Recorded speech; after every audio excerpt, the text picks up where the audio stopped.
इस सबको तो ठीक करने के लिए दे रहे हैं ना। तो हमारा पहल चल रहा है, अचानक तो ठीक नहीं होगा। अब गरीबी हम पिछले 70 सालों से हटा रहे हैं, गरीबी हटाने वाले अरबपति खरबपति बन गए। फिफ्थ 5 ईयर प्लान से हम लोग गरीबी हटा रहे हैं और अभी तक से नहीं हटा है। आज भी हमको गरीबी मापन का स्ट्रेटेजी चेंज करना पड़ता है। कभी पर कंजम्पशन कर देते हैं, कभी कैलोरी बर्न कर देते हैं, तो कभी उसका अभी ले आए हैं MDI multi dimensional poverty index ले आए हैं। अब उसमें अब वहां पे काउंट करनिएगा तो वहां पे भारत फिर पिछड़ा हुआ मिलेगा, क्योंकि उसका मेजरमेंट कुछ और है। अब वो जो मेजरमेंट सेट करते हैं वो डेवलप कंट्री वाला सेट करते हैं और तुलना करते हैं डेवलपिंग कंट्री से, तो कैसे पॉसिबल होगा? हाँ, तो ये एक कॉन्स्पिरेसी है और इस पे ज्यादा फोकस, इससे भारत की छवि पर कोई प्रभाव नहीं पड़ने वाला है। आपसे जैसा सवाल पूछा जाए बस आप उसका कॉन्सेप्ट क्लियर रखिए और भारत का पक्ष रखिए कि भारत इसके लिए क्या कर रहा है, वर्तमान सरकार क्या कर रही है, क्या इसमें सुधार हो सकता है, फर्दर इनिशिएटिव क्या हो सकता है, आगे की राह क्या हो सकती है, ये आपको बता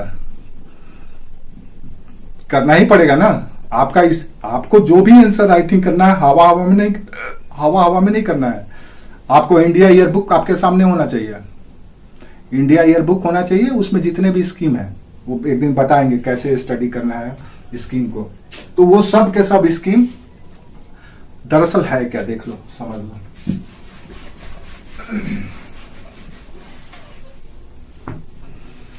टॉपिक हम लोग बात नहीं करने वाले हैं। हम लोग 21 से एक नया बैच 131 डेज का PT का टेस्ट कम कॉन्सेप्ट क्लियर सेशन शुरू करने वाले हैं। उसके लिए हमारा ओरिएंटेशन क्लास है। देखो आप लोग क्या कर रहे हैं, हम लोग टॉपिक पे बात नहीं कर रहे हैं। आप लोगों को कोई डाउट है तो पूछ सकते हैं।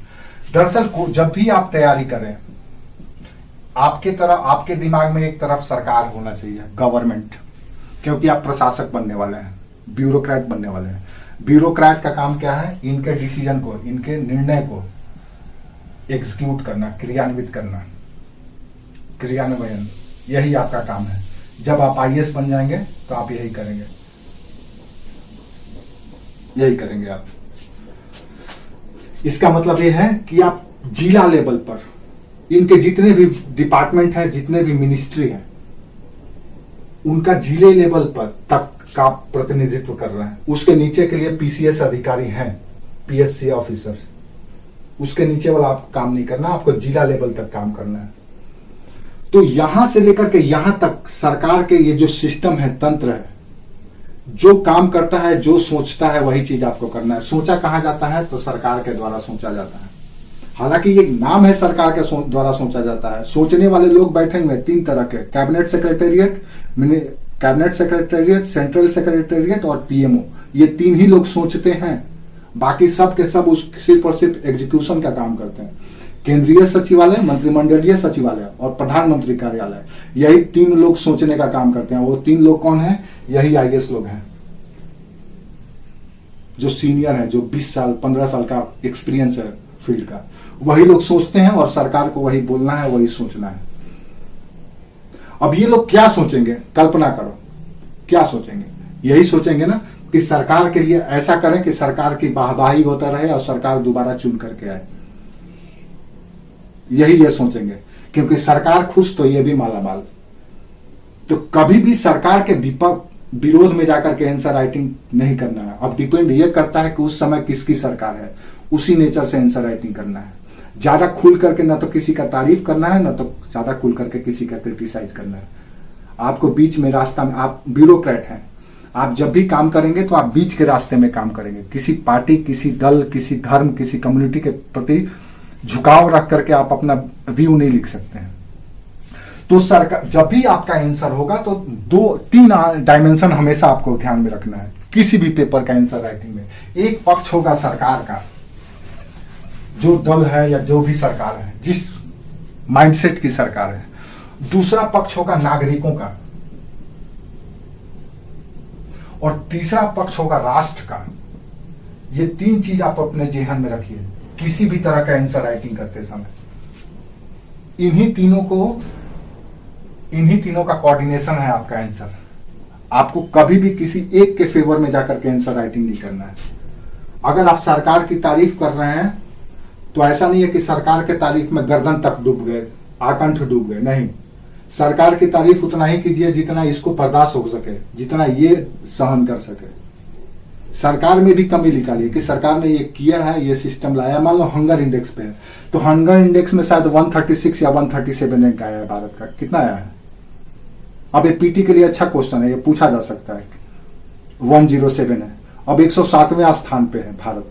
अब ये हाँ 2021 में 1 पर थे, तो घट गए हैं। और हमारी स्थिति हाँ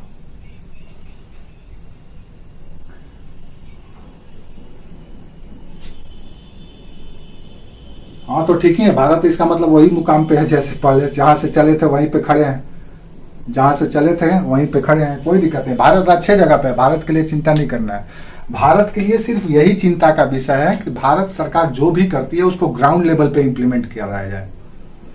जितनी सरकार वर्तमान की सरकारें, चाहे कोई भी सरकार हो, बहुत कोशिश करती है कि उसको बेनिफिशियरी को फायदा मिले, लेकिन बीच का जो चैनल है यही हमारा डिस्टर्ब है। और वर्तमान की सरकारें इसीलिए डायरेक्ट सर्विसेज देने की कोशिश कर रही है सब कुछ। अब मान लो कोई लोगों को नहीं मिल रहा है, सपोज मान लो कि हमारा हंगर इंडेक्स में हम क्यों पिछड़े हैं, तो पता चलेगा कि हमारी देश की एक बहुत बड़ी आबादी के पास वो तंत्र, वो सिस्टम में शामिल ही नहीं है। उसके पास ना तो मोबाइल फोन है, ना तो उसके पास आधार कार्ड है, ना तो उसके पास कुछ रिकॉर्ड है जिसके माध्यम से वो सरकार की योजनाओं से जुड़ सके। अब उसके पास वही नहीं है। अब वो प्रोवाइड कराने का काम राज्य की सरकार की भी तो है। राज्य की सरकार क्या करती है? वो हाथ खड़ा कर देती है, क्योंकि उसको हॉर्स ट्रेडिंग, पॉलिटिकल एक्टिविटी से फुर्सत ही नहीं मिलता है। कितनी राज्य की सरकारें अपने ऊपर जिम्मेवारी लेती है, पता चलेगा कोई भी नहीं। तो हमारा दिक्कत है ये नहीं है, हमारा दिक्कत यहाँ का राजनीतिक नेतृत्व का है। और ये बीमारी गंभीर है, 70 वर्षों का बीमारी है। 5 साल 7 साल में कैसे ठीक हो जाएगा? टाइम लगेगा। हंगर इंडेक्स का सिस्टम में भी कमी है, हमारे सिस्टम में भी कमी है। हम सरकार के पहल को नहीं नकार सकते हैं कि सरकार गलत कर रही है। भूल के भी आंसर राइटिंग में सरकार के पहल को नहीं नकारना है। सरकार जो भी कर रही है आपको ये करना है कि सरकार अच्छा कर रही है, थोड़ा सा और बेहतर कर सकती है। ये आपका आंसर राइटिंग होना चाहिए, ये अप्रोच होना चाहिए। ये ना कि सरकार का बुराई करने लगे। सरकार का बुराई कभी नहीं करना है, आपका आंसर राइटिंग में झलकना भी नहीं चाहिए। आप ये कह सकते हैं कि ये बहुत अच्छा है और थोड़ा सा कर देंगे तो और अच्छा हो जाएगा, ये होना चाहिए।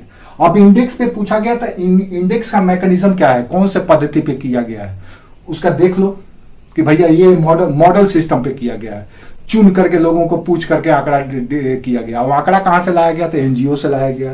अब पता चला एनजीओ को फंड कौन करता है? तो यूएनओ, आईएमएफ या कोई ऐसी संस्था, कोई ऐसी देश जो उनको फंड ट्रांसफर करती है। तो क्यों भारत के फेवर में बात करेंगे? हमारे यहाँ तो स्थिति ये है, इतिहास उठा करके देख लो, हमारे यहाँ स्थिति ये है कि जितने भाई नहीं है उससे ज्यादा गद्दार हैं, सब कुछ बेचने के लिए तैयार हैं। तो उस पर हमको फोकस नहीं करना है, इसलिए भारत इसको हल्के में ले रहा है। वो पूछे तो ठीक है, डिबेट में आया है तो आपके लिए सवाल है, बाकी सरकार को उससे कोई फर्क नहीं पड़ता है। सरकार जैसे काम कर रही है वो अपना बेहतर करने की कोशिश करेगी। इसीलिए हम बोलते हैं कंपैरेटिव स्टडी करना जरूरी है। प्रेजेंट का फंडामेंटल क्लियर रखो, कुछ एरिया है उसको क्लियर रखो और उसको करंट से जोड़ो, करंट में देखो। करंट में जैसे ही चर्चा में आया देनो क्वेश्चन रेज होगा वहां पे।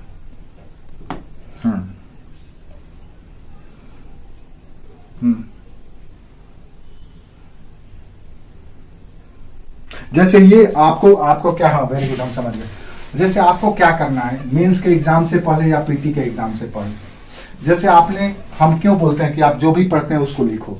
आप लोग को हम आज भी बोले हैं, पहले भी शायद बोले होंगे, हम हर किसी को बोलते हैं कि जब भी कोई कहीं भी क्लास करो, कहीं भी पढ़ो, सेल्फ स्टडी करो या किसी सर के साथ पढ़ो, सर ने आपको क्या बताया, क्या पढ़ाया, उसके बाद उसको अपने से लिखो।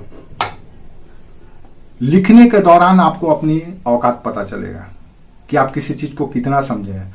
समझ लोगे तो कंटेंट आसानी से मिल जाएगा। मार्केट में कंटेंट का भरमार है, गलत भी भरमार है और सही का भी भरमार है। गलत सूचनाओं का भी संग्रह है और अच्छे सूचनाओं का भी संग्रह है। अब आप तभी अच्छे सूचनाओं को वहां से चूज कर पाओगे, निकाल पाओगे, जब आपका फंडामेंटल क्लियर होगा। तो आप जितने भी इंडेक्स हैं, भारत क्या दुनिया में जितने भी इंडेक्स हैं, सूचकांक हैं, उन सूचकांकों को पहले समझ लो। तो एक और बात बता रहे हैं, अभी आपको अगर आप लोग मेंस देंगे तो इस बार सवाल पक्का मेंस में पूछे जाएंगे। जैसे विश्व के कई ऐसे देश हैं जहां पे जीडीपी का कॉन्सेप्ट नहीं है, वहां पे ग्रॉस डोमेस्टिक प्रोडक्ट का कोई कॉन्सेप्ट नहीं है, वहां पे ग्रॉस हैप्पीनेस इंडेक्स चलता है, जैसे भूटान। अब ये सवाल आपसे पूछा जा सकता है कि भारत को क्यों नहीं, हाँ कई ऐसे देश हैं जहाँ पे रिटन कॉन्स्टिट्यूशन नहीं है, ब्रिटेन में भी नहीं है रिटन कॉन्स्टिट्यूशन, तो वो कोई मतलब नहीं है। वो राजतंत्रीय राज था, आज भी राजतंत्रीय सिस्टम ही वहाँ पे चलता है। जिग्मे कौन, वांगचुक तो नाम है वहाँ के राजकुमार का, राजा का, जिग्मे नामग्याल वांगचुक। तो जहाँ पे राजतंत्र है वहाँ पे संविधान का क्या जरूरत है, राजा का आदेश ही वचन, उनका वचन ही कानून है। लेकिन वो खुशहाल है, वहाँ पे हैप्पीनेस इंडेक्स चलता है, जीडीपी का कोई कॉन्सेप्ट नहीं है। अब हैप्पीनेस इंडेक्स ज़्यादा बेटर है जीडीपी से।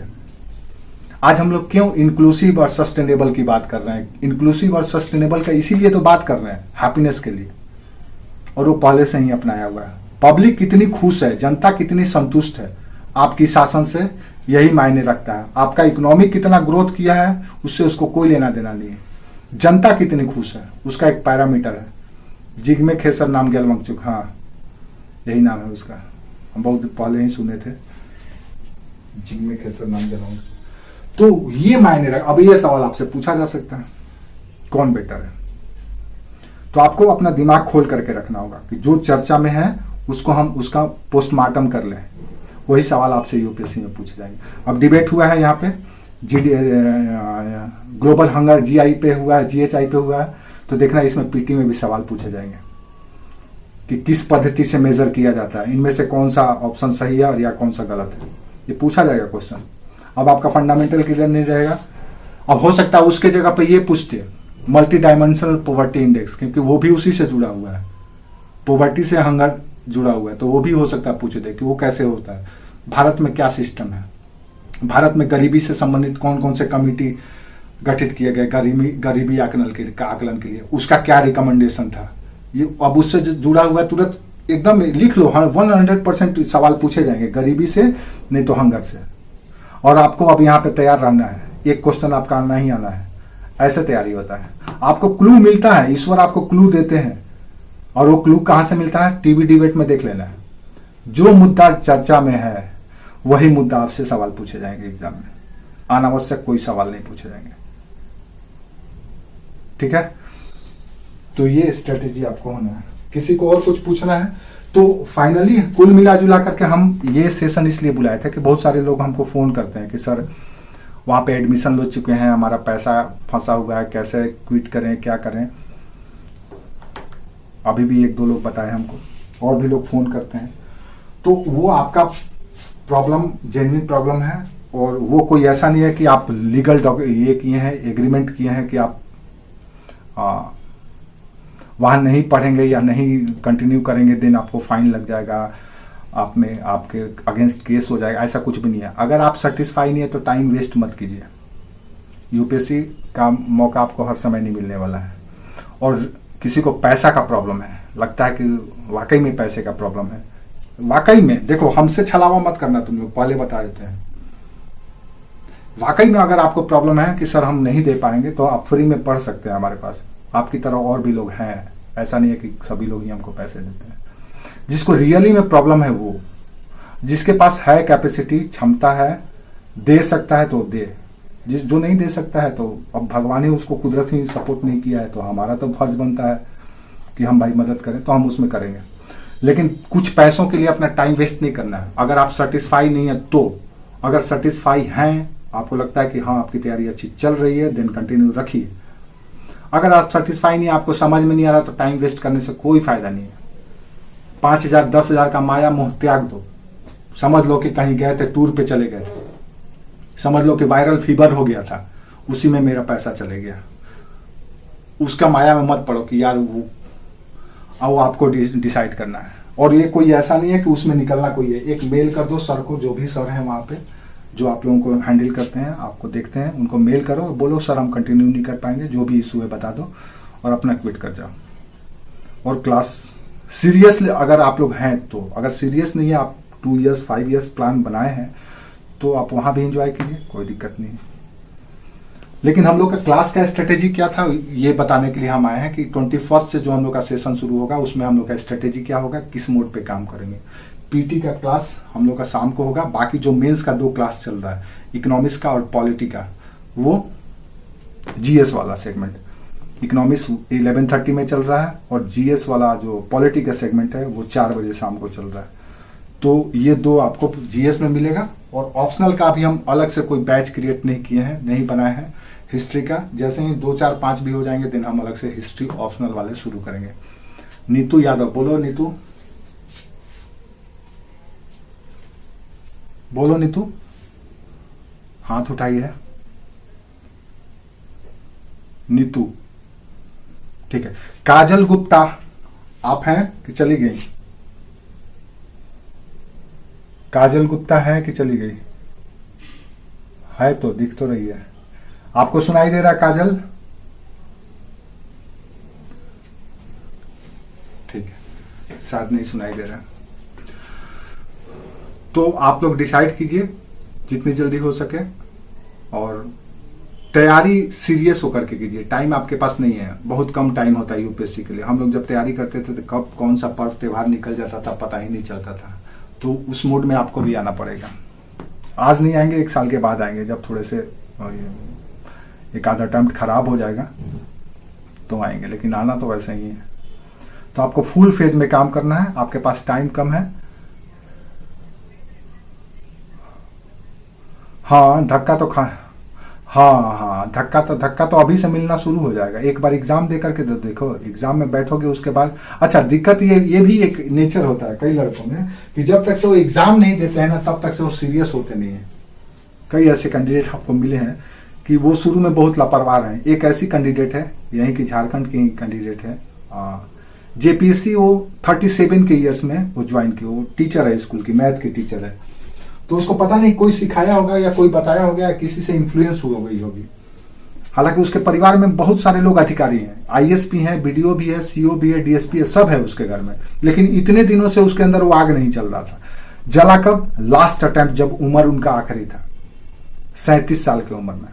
अब वो हमारे पास जुड़ी और 1 साल कंटिन्यू बेचारी क्लास की, दिन भर में 4-4 घंटे का क्लास करती। सुबह में पीटी का, मेंस का, जीएस का, झारखंड स्पेशल सब क्लास करती थी। बहुत मेहनत करती थी। और लॉकडाउन था, क्लास स्कूल बंद था तो स्कूल भी नहीं जाना था, तो इसका वो भरपूर फायदा उठाए। लेकिन दुर्भाग्य कहिए कि उसका पीटी में 2 या 3 क्वेश्चन की वजह से पीटी नहीं निकला। 2 या 3 क्वेश्चन की वजह से वो इतना फ्रस्ट्रेट हुई कि कुछ दिन जब लॉकडाउन के बाद भी उसको स्कूल जाने का मन नहीं करता था। 2 या 3 नंबर से जब पीटी रुका था तो वो लास्ट में जगी थी और बाद में उसको सिर्फ और सिर्फ अफसोस मिला। यही चीज वो सोच कह रही थी कि यही चीज अगर हम पहले 1-2 साल पहले डिसाइड कर लिए होते तो मेरे पास 2 अटेम्प्ट होता, हम 2 अटेम्प्ट दे सकते थे। तो उसको कॉन्फिडेंस थोड़ा सा की वजह से जब नहीं हुआ सिलेक्शन, तब उसके अंदर वो आग लगा जो उनको 2 साल पहले 3 साल पहले लगना चाहिए था। तो ये शायद आप लोग के साथ भी हो सकता है, कोई ये नहीं है। आप भी उसी तरह के हैं, उसी मिट्टी से बने हैं, तो हर एक किसी के साथ ऐसा होता है। ठीक है, तो अगर किसी को भी कुछ भी डाउट हो, किसी तरह का कोई क्वेरी हो तो पूछ सकता है। और याद रखिए हम लोग का पीटी का क्लास जो 131 डेज का कोर्स है, और उसमें टेस्ट भी है और साथ में कॉन्सेप्ट क्लियर भी है। तो 131 दिन का क्लास है, वो शायद आप लोग का एग्जाम का डेट 28 मई है ना? पीटी का डेट कब है? 28 मई को है ना? हाँ 28 मई को। तो वो अप्रैल में आपका क्लास कवर हो जाएगा, खत्म हो जाएगा। अप्रैल तक का ही सेशन है उसमें। तो अक्टूबर का 10 दिन, नवंबर, दिसंबर, जनवरी, फरवरी, मार्च, अप्रैल, हाँ प्रीलिम की बात कर रहे हैं। 28 मई को है, हम लोग के समय 18 मई को होता था, फिक्स था उसका डेट। 18 मई को आप लोग का नहीं फिक्स नहीं होता है, ऐसा नहीं है, कभी कभी वो आगे पीछे भी होता है। तो इस बार 28 मई को डिक्लेयर है। शायद आप लोग देख लीजिएगा, हो सकता है हम गलत हों, लेकिन हमको जहां तक याद है 28 मई को डिक्लेयर है। तो 28, हाँ तो 28 हाँ, मई के बाद जून, जुलाई, अगस्त, सितंबर, अक्टूबर, नवंबर, 5 महीने का टाइम, 5.5 महीने का आपको मिलेगा। अब एक एक पेपर पे भी अगर आप एक एक महीना देते हैं तो एक एक महीना में आपका मेंस का तैयारी हो जाएगा, आपको लगता है? कदापि नहीं होगा अगर आपका पहले से प्रिपरेशन नहीं होगा। पीटी के बाद आप सिर्फ और सिर्फ आंसर राइटिंग का प्रैक्टिस करते हैं और सेलेक्टिव क्वेश्चन को ज्यादा से ज्यादा बार लिख करके उसको बेहतर करते हैं। पॉलिश करने का टाइम होता है, ना कि जूता बनाने का, क्रिएट करने का टाइम होता है पीटी के बाद। वो आपके पास तैयारी करने का टाइम नहीं होता है, बल्कि अपने आप को पॉलिश करने का टाइम होता है। तो मेंस का तैयारी भी अभी से ही आपको रखना है, ये नहीं कि पीटी के बाद तैयारी करेंगे। बहुत सारे लड़के ऐसे होते हैं, जैसे बहुत सारे आप देखेंगे, विशेष करके स्टेट पीसीएस के एग्जाम में। स्टेट पीसीएस के एग्जाम का कटअप इतना हाई क्यों जाता है पता है? उसमें वनडे के एग्जाम के बच्चे अपीयर कर जाते हैं, एसएससी का, बैंक का, रेलवे, इस तरह के बच्चे, और जाकर के पीटी उनका जबरदस्त तैयारी होता है, क्योंकि वो वन वे होते हैं, ऑब्जेक्टिव क्वेश्चन का ही तैयारी करते हैं। बहुत सारे प्रैक्टिस क्वेश्चन मारते हैं, क्लर्क से लेकर के कलेक्टर लेवल तक का ही क्वेश्चन का वो प्रैक्टिस करते हैं, विशेष करके बिहार के लड़के और यूपी के लड़के। और वो जहां भी जाएंगे कटअप बढ़ा देंगे। नहीं तो यूपीएससी का कटअप इतना थोड़े ना जाता है, पीसीएस का कटअप अब जाने लगा, क्योंकि वनडे वाले चले जाते हैं। लेकिन पीटी निकालने के बाद ये बेचारे को पता ही नहीं होता कि मेंस का किस चिड़िया का नाम है, और वो बेचारे धराशायी हो जाते हैं। उसी में जो लड़का पीटी निकल जाता है, हल्का फुल्का प्रयास में, जिसका थोड़ा सा पहले से प्रिपरेशन है, वो निकल जाता है। तो आपको दोनों लेकर के चलना है साथ में, वो अलग से नहीं कि पीटी के लिए अलग से टाइम देंगे, मेंस के लिए अलग से। आधी पीटी की तैयारी आपके मेंस की तैयारी के दौरान हो जाएगी। आप लोग को यकीन नहीं है, तो जो मेरा YouTube है, YouTube में आप उस वीडियो को कभी ध्यान से देखिएगा, उसमें से आपको कई सारे सवाल आपको पीटी में काम आ जाएंगे। भले ही हमने मेंस अप्रोच से पढ़ाया है, लेकिन उसमें आपको पीटी के कई सवाल मिल जाएंगे और करेंगे आप उसी से। आपको दोनों एक साथ लेकर के चलना होगा, सेपरेट नहीं कि पीटी के लिए अलग से टाइम, मेंस के लिए अलग से टाइम, पीटी के बाद मेंस से पहले पीटी, ये नहीं। आपको दोनों एक साथ लेकर के चलना होगा।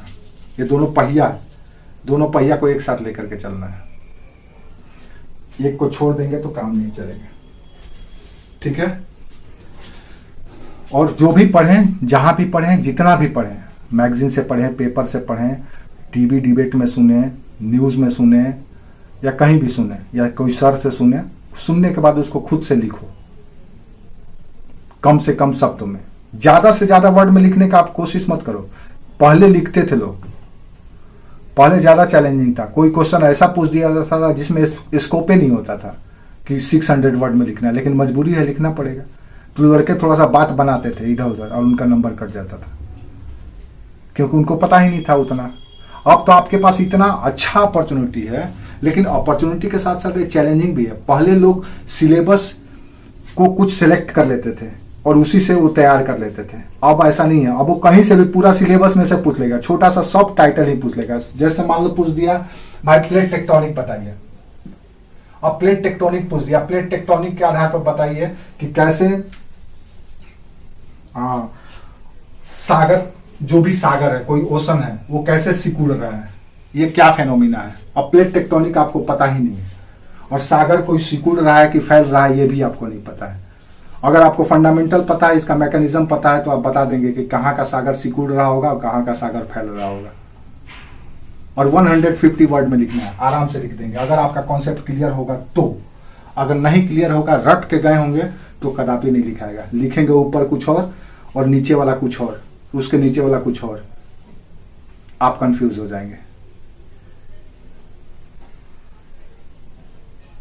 अब मान लो पूछ दिया कि भाई ज्योग्राफी का ही सवाल है। ज्योग्राफी में कुछ लोग इस ज्योग्राफी सब्जेक्ट के हैं, इसलिए ज्योग्राफी सब्जेक्ट में ही पूछ रहे हैं, क्योंकि आप लोग पढ़े होंगे। मान लो पूछ दिया गया कि भाई अब राजस्थान में क्यों बाढ़ आने लगा है। पहले तो बिहार यूपी में ही आता था, अब राजस्थान में भी बाढ़ आ रहा है, क्यों आ रहा है? एक सिंपल सवाल पूछ दिया। ये क्यों पूछा जा रहा है? क्योंकि सरकार को इन चुनौतियों से निपटना पड़ता है। एनडीआरएफ बना करके रखी हुई है वो, इन चुनौतियों से निपटने के लिए। उसका एक सिस्टम ही काम करता है, उसका एक बहुत बजट का एक कॉन्टीजेंसी फंड खर्च होता है, उसका आकस्मिक निधि में से इसको खर्च करना पड़ता है। तो सरकार के लिए हमेशा चैलेंज है। अब कल तक बिहार यूपी को संभाल रही थी, असम को संभाल रही थी, अब इधर राजस्थान भी बाढ़ में डूबने लगा। अब क्वेश्चन बन गया ज्योग्राफी में, भैया राजस्थान में क्यों बाढ़ आ रहा है? इधर तो समझ में आ रहा है कि चलो इसका कैचमेंट एरिया नैरो है, डाउन में है, उत्तर की भी नदियां आकर के पानी ले आकर के, वर्षा नहीं होता बिहार में कि बहुत वर्षा होता है, जितना बंगाल में होता है उसके मामले में 150 200 सेंटीमीटर ही वर्षा होता है इधर। लेकिन बाढ़ यहाँ जबरदस्त आ जाता है, डूब जाते हैं उत्तर बिहार के लोग, माइग्रेट करके दिल्ली बॉम्बे चले जाते हैं काम करने के लिए लोग। क्यों आता है? अब चलो यहाँ पुराना हो गया एरिया, अब ये सवाल पूछेगा यहाँ क्यों आ रहा है? अब आपको कॉन्सेप्ट पता ही नहीं है।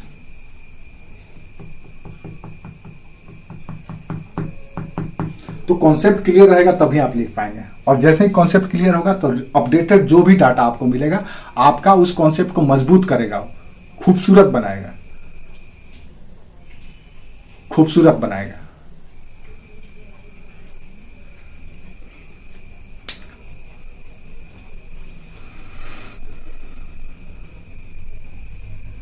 वेरी गुड, वेरी गुड, अच्छा क्वेश्चन है, ये भी क्वेश्चन इकोनॉमिकल ज्योग्राफी का क्वेश्चन है, अच्छा क्वेश्चन है। क्यों शिफ्ट हो रहा है बताइए?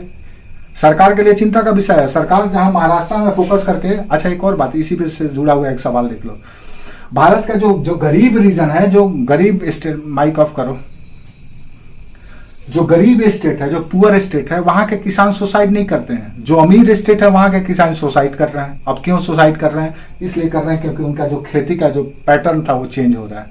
अब उनके यहाँ जो गन्ना होता था, महाराष्ट्र, पश्चिमी यूपी, ये क्षेत्र जो गन्ना का क्षेत्र था, ये अब यहाँ से हट करके आंध्र प्रदेश और कर्नाटक में शिफ्ट हो गया। क्यों? सोचो। अब कुछ नहीं है इसमें, कोई गम नहीं है कि बहुत बड़ा क्वेश्चन है ये। अब इसका आंसर क्या हो सकता है? आप हमको ऐसे ही बताओ। देखो, कोई भी सब्जेक्ट को समझना, ज्योग्राफी तो एकदम साइंटिफिक सब्जेक्ट है। अब आप गन्ने की खेती कर रहे हैं, तो गन्ने की खेती क्यों कर रहे हैं? आपके लिए कुछ फेवरेबल कंडीशन होगा ज्योग्राफिकल, यहाँ की मिट्टी, सॉइल अच्छी होगी, यहाँ का टेम्परेचर, तापमान अच्छा होगा, फेवरेबल होगा, जो गन्ने की खेती के लिए चाहिए। सिंचाई की व्यवस्था होगी, इरिगेशन, और उत्पादन के बाद इसको फैक्ट्री पर या डिस्ट्रीब्यूशन के लिए सड़क या परिवहन की व्यवस्था होगी। अब ये चार चीज चाहिए। अब ये चार चीज जहां पे मिलेगा वो खेती वहीं पे होगा।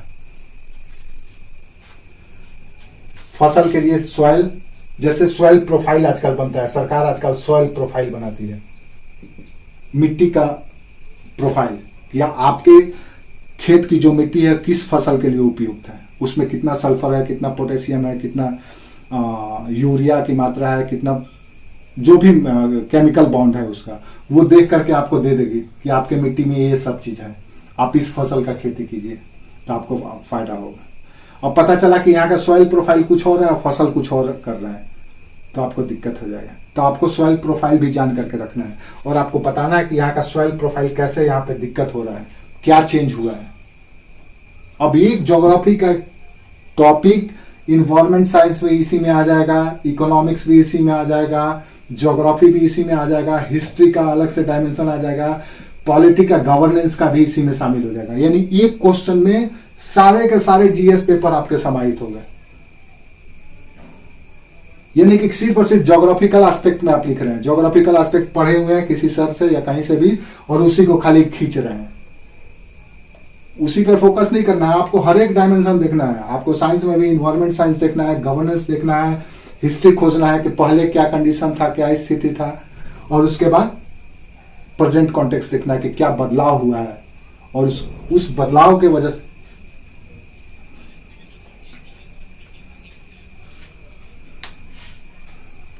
हाँ, यूपीएससी का पेपर अलग अलग है, सोच एक ही है, एक ही व्यक्ति को सब सोचना है। पेपर भले अलग अलग है, नाम है अलग अलग। अब ऐसा नहीं है कि ज्योग्राफी का क्वेश्चन लिखने जा रहे हैं तो उसमें सिर्फ ज्योग्राफी की ही बातें कर रहे हैं, वहां पे पॉलिटी भी आ जाएगा वहां पे, क्योंकि सब इन्फ्लुएंस्ड है एक दूसरे से। अब ज्योग्राफिकल कंडीशन को भी चेंज किया जा सकता है। आजकल टेक्नोलॉजी इतना एडवांस हो गया है कि ज्योग्राफिकल कंडीशन को भी हम चेंज कर देते हैं। अब हम, जैसे हमारे यहाँ ग्रीन रेवोल्यूशन आया, तो ग्रीन रेवोल्यूशन में हमने क्या किया? सब के सब आर्टिफिशियल इनिशिएटिव लिया हमने, रासायनिक खाद का प्रयोग किया, इरिगेशन जबरदस्त तरीके से किया हमने, हाइब्रिड बीज का प्रयोग किया, तब जाकर के हमारा ग्रीन रेवोल्यूशन सक्सेस हुआ, और उसको मार्केट से जोड़ा, तब जाकर के हमारा ग्रीन रेवोल्यूशन सक्सेस हुआ। तो सरकार, प्रकृति और नागरिक, इन तीनों का सामांगिक मिश्रण होना चाहिए आपकी आंसर में। अब नागरिक में या सरकार में जो भी संस्था है, ग्लोबल लेवल का, नेशनल लेवल का, लोकल लेवल का, सबको जान करके रखिए वो क्या करती है, कैसे काम करती है, जो सिस्टम है वो कैसे उससे इन्फ्लुएंस हो रहा है, और फाइनली नागरिकों को क्या हासिल हो रहा है, सिटीजन्स को क्या मिल रहा है। ये आपका कंप्लीट आंसर होगा। ये क्वेश्चन अच्छा पूछा गया है ज्योग्राफी का जो पूछे हो।